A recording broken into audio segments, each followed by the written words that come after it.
past district governors, assistant governors, distinguished guests, Rotarians, and all you wonderful friends. Peace can mean many things to many people, not only the opposite of war, but peace of mind, by supporting the many aid agencies, including our own foundation, to help war-torn countries feed, rebuild, heal, and even relocate its displaced people. It can mean peace to villages by supplying wells for clean water so women and children don't have to walk miles every day. Peace for the homeless by providing shelters, and peace for parents knowing that we are this close to wiping the polio virus from our world. Peace in our own communities can be as simple as clearing an open space for our children and grandchildren to play safely off the streets. Peace in a neighbourhood can be as simple as offering to cut a branch from an overhanging tree.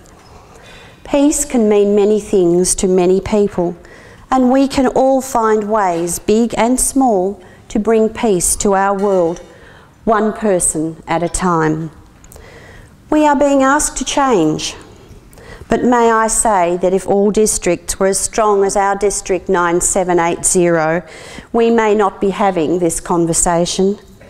That is not to say that we should close our minds to change, but we need not change just for the sake of change, and one size does not fit all. We must address the needs of our own individual clubs and communities. We may not like it, but society has changed, and if Rotary is to stay relevant and attractive to new members, we may need to look at some of our traditions and the way we do things in our clubs. We have changed the way we do things tonight, and I thank you for being part of that change. Having combined club visits is a change for our district.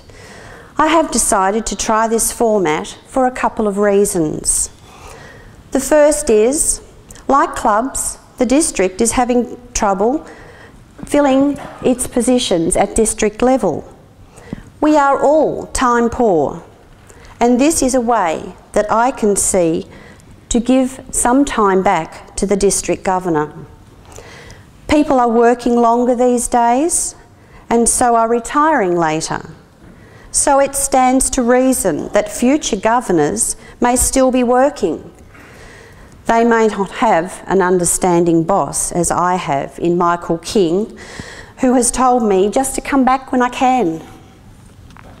The second, and possibly most important, is the fellowship of sharing ideas between you, the clubs. Even in the short time that I have been moving around the district, there have been joint projects discussed or expanded. I would like to encourage you to continue this trend and even venture out of your own area. Now there's something, isn't it? Rotarians working together are noticed, and this is the best way of attracting newspaper coverage and also new members. Everyone wants to be part of something good being done by people having fun. We know how to do that, don't we? We know how to have fun. We have done well in our district, and we have a net increase in membership over the last few years, and we have the largest percentage of women in Australia in our district. And whilst I don't believe in young or old, men or women, we are all Rotarians. If there is a demographic out there that needs to be addressed, then we need to address it. Hence my comment about women. Maybe there are women out there who just need to be asked. I am aware that there are clubs that are struggling for numbers, but having said that, some of those clubs are the most active and hard-working. I would like to strengthen those clubs, and along with the dollar-for-dollar membership grant, I would like to see those clubs pair up with the larger clubs in the district, or even other districts in Australia, and then maybe even internationally.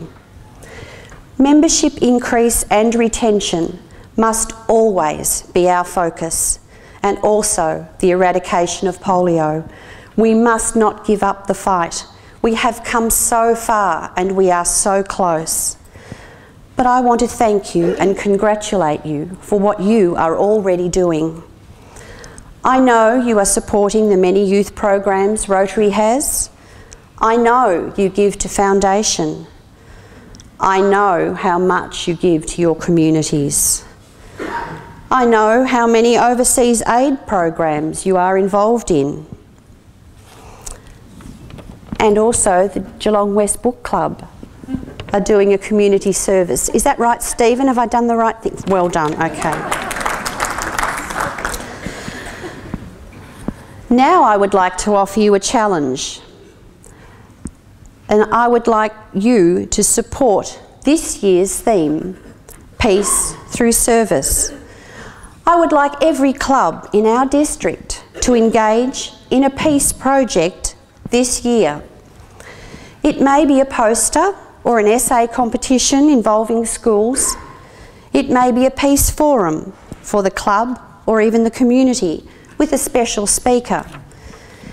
It may be attending one of the peace forums that RI President Tanaka has set up throughout the year, and I know there's at least one person in this room that is intending to attend one of those forums, and she may be willing to share that experience with you later on. It may be funding a student to attend one of those forums. You may have other ideas that would be appropriate, and they may involve other clubs. Not only Rotary clubs. Let's look outside the square and lead the way. I would like now to share with you some of Rotary International's priorities for the next few years. The first one is to operationalise the new strategic plan so that it becomes a living document and not just words on paper. Part of that effort is to ensure that the Future Vision Plan, our new grant-making process, is ready for launch on July 1, 2013. This plan is still a work in progress and will address the 6 areas of focus. Past District Governor Brian Trenery is going to be looking after that project for me, so I think we're going to be in good hands with that one, Chris, don't you? Yep. It is hoped that this will increase our profile, reputation and public image, and will make Rotary more attractive to outside funding sources.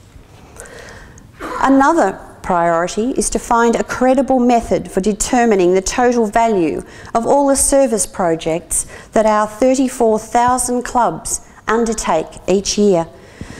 We know how much funding passes through the Rotary Foundation, and you might be surprised to know that that is over $100 million a year, and that's excluding what we give to polio.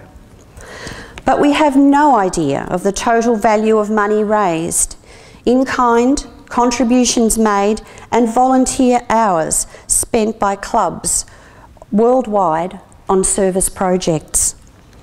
If there was a credible way of calculating that number, I'm sure it would be huge, in the billions, and so would place us among the top humanitarian organisations in the world. So part of this attempt to capture this data, RI has developed a tool called Rotary Central.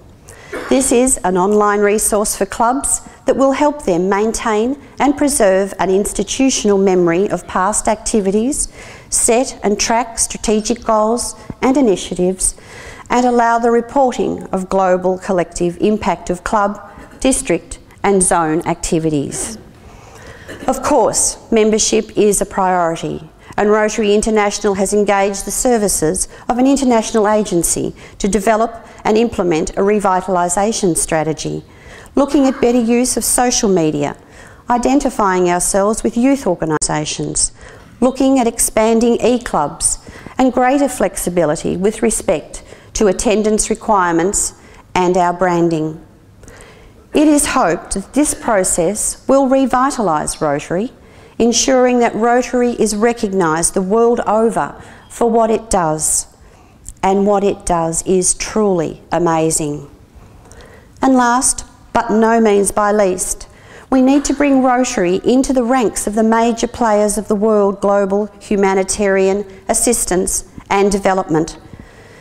There is currently a spirited debate occurring on how best to solve the world's great humanitarian and developmental issues.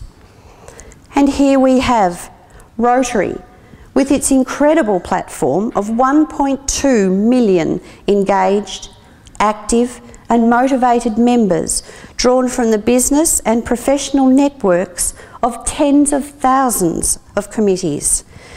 We should be sitting at those tables of this discussion, but often we are not.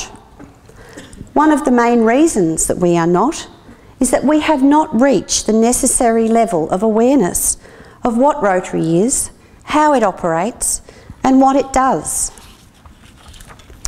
This represents a major obstacle in bringing our organisation forward and is something we need to address in a significant way. We can all help by being more visible, actively promoting what Rotary does in our communities, our wider communities. Share Rotary. Don't keep it to yourselves. Brag a little, show off, be proud of what we achieve. I mentioned the dollar for dollar grant available to the clubs for membership and strengthening projects.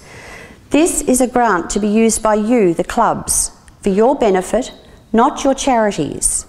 You may like to use it for a speaker to speak to a potential members' night and incorporate the peace theme. The District PR team has just been notified that we have been successful in obtaining a sizable multi-district grant in conjunction with the 4 other Victorian districts to be used for an extensive ad campaign in the Royal Auto magazine. We also have funds for a standalone project to be used for a district-wide community radio program that will be coordinated from all parts of the district to advertise local activities from all over our very busy district. So you can see, the district is working hard to promote Rotary, and we would like you to do the same. I would like you, and I very strongly encourage you, to use the district website through our very enthusiastic and capable webmaster, Pauline Stewart. Yes, she does deserve a hand. She's wonderful.